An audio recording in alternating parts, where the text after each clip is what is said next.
আমরা এখন আলোচনা করব 19 শতকে ব্যক্তিগত উদ্যোগে ভারতবর্ষে বিজ্ঞান চর্চার সূত্রপাতের বিষয়ে। এ প্রসঙ্গে আমরা রাধানাথ সিকদার এবং প্রমথনাথ বসুর বিষয়ে জেনে নেব।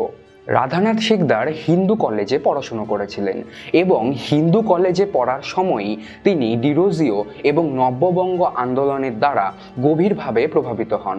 1832 খ্রিস্টাব্দে তিনি ট্রিগোনোমেট্রিক্যাল সার্ভে অফ ইন্ডিয়াতে যোগদান করেন। এই সংস্থাটির ওপরই দায়িত্ব ছিল হিমালয় পর্বতমালার সর্বোচ্চ শৃঙ্গের উচ্চতা পরিমাপের। রাধানাথ সিকদার এই গুরু দায়িত্বটি অত্যন্ত দক্ষতার সাথে পালন করেছিলেন।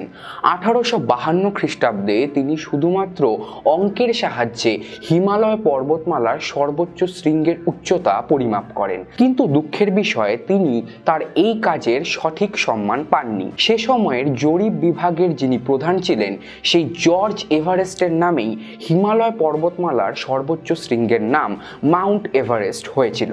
সম্পূর্ণ ভিডিও দেখতে ডাউনলোড করো আচার্য অ্যাপ।